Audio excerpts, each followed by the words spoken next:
асуудал байна. Тэгэхээр яагаад ч бид нар ачигчид 5,000 долларын цалин өгөхгүй шүү. Хэн ч өгөхгүй. Энэ бол маш ойлгомжтой асуудал.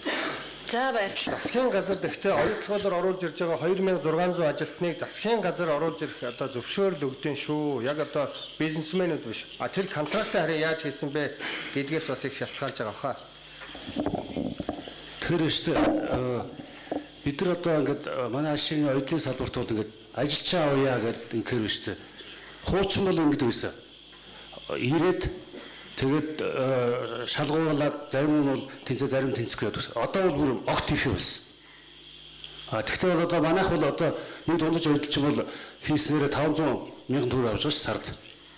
Сургаад чамайг тэгээд үндсэн ажилчнаараа авъя гэхэд бол нэг ч хүн ирэхгүй байхгүй. Тэгэхээр өстө тэр ажилчдын одоо оюутлчин болох ашиг сонирхол ерөөсөй байхгүй. Одоо зүгээр бүгд дэд боловсролтой дандаа дарга болох сонирхолтой л багш шүү дээ. Баярлалаа. Макро эдийн засгийн бодлого ярьлаа, мэргэжлийн асуудлууд ярьлаа, стандарт ярьлаа. Гэхдээ түрүүн одоо судлаач одон цэцэг, одон туяа гэдэг эмэгтэй маш чухал асуудлыг хүндсэн. Энэ бол эрхэм чухал зүйл. Энэ юу юм бэ гэхээр хөдөлмөрлөх эрмэлзэл, хөдөлмөрлөх сонирхол, ажил хандах хандлага, ажил хандах одоо дадал зөрчлийг бий болгох асуудал дээр ажил олгогч, засгийн газар, боловсролын байгууллага, иргэний нийгмийн байгууллагууд бүгдээрээ нийлж хүчин зүтгэл гаргаж шинэ эргэлтийг бий болгох хэрэгтэй байна. Энэ бол их чухал зүйлээ гэж би бодчих. Баярлалаа. За баярлалаа. Тоо шинэ хандлагыг бий болгох ёстой юм шүү гэсэн ийм асуудал эцэст нь гарч ирж байна л да. Тэгэхээр энэ дээр олон улсын байгууллагын төлөөллөөс 1 минутын тайлбар сонсъё. Та байр суурь илэрхийлнэ үү? When it comes to the issue of minimum wages, the ILO has a clear methodology on how you calculate minimum wages based on inflation, cost of living, the growth of the economy, and I'm sure these are being done in Mongolia. The main question, however, is that whatever is decided has to be decided between the three parties, the employers, workers, and the government. It has to be based on tripartite consultation, and it can't be one party superseding the interests of the others. But labor relations is a very major issue because it defines the way industrial growth and economic development grows. Thank you.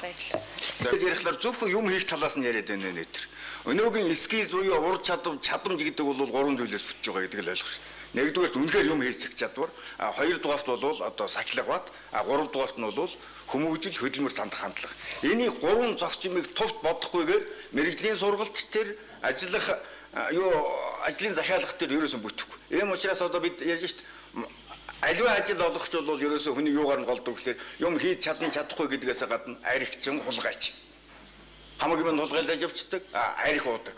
Энэ бол ерөөсөө манай ажлын чадамжийн баг хүмүүсийн одоо 70 гологдлынх нь 50-60% л эзэлж байгаа. Чадыг үл чаддаг. Гэхдээ аригчин чадaltaй хүнээр бол ямар ч бизнес, ямар ч одоо ажил олгогч бол яахгүй. Ийм учраас бол түрүү нэг эмэгтэй ярьсан. Үйлдвэр дээрх сургалт гэдэг бол цоо шинэ хэлбэр бий болсон. Тэр темис, тэр одоо маркетинг сургалт бол ерөөсөө одоо өнөөгийн шаардлагыг хангахгүй. Үйлдвэр дээр чадамжтай, сахилгатай арих уудгүй тийм хүнийг л бий болох асуудал өнөөдрийн гол зүйл болж байгаа. За тэгэхээр ер нь хөдөлмөрийн зах зээлийн харилцаа шинэ хандлах хэрэгтэй юу кандидат? Энэ дээр та тодорхой тайлбар хэлээд хэлцүүлгээ өндөрлөё. Шаардлага байна. Эдийн засгийн өсөлтөд уялдуулаад хөдөлмөрийн эдийн засгийн одоо шинжил одоо урд хойшлуулж гэрчэд байна. Нөгөө талаас хөгжлийн бодлоготойгоо уялдуулах шаардлагатай байна. Газар зүйн бүс, шинэ технологи, шинэ өрсөлдөх чадамжтай уялдуулсан энэ одоо шинэ ажил мэргэжил ажлын байрнуудыг олноор нь бий болж байгаа ажил олгогчдыг дэмжих бодлогын асуудлуудыг соо шинээр одоо гаргаж ирэх шаардлага байна гэж ингэж хэлэх гэж байна. За нөгөө талаас хамгийн чухал зүйлээ бид нар ярих ёстой.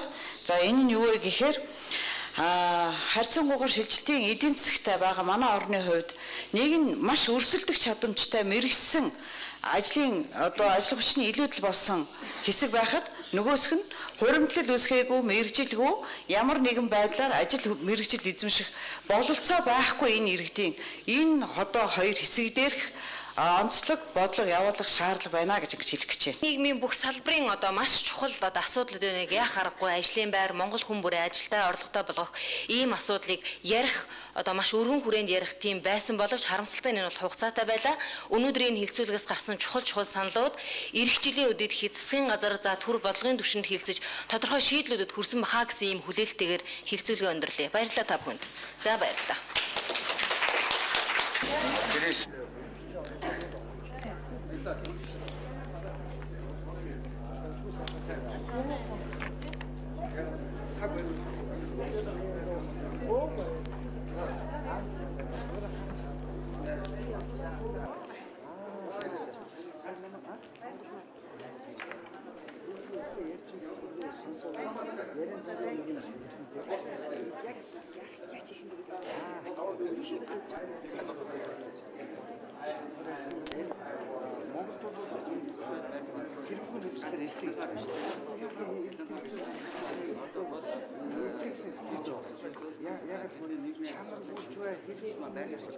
Тийм учраас Монгол улсын ёсгол шүтээс 5600-аас яаж гоо төдий чадвар.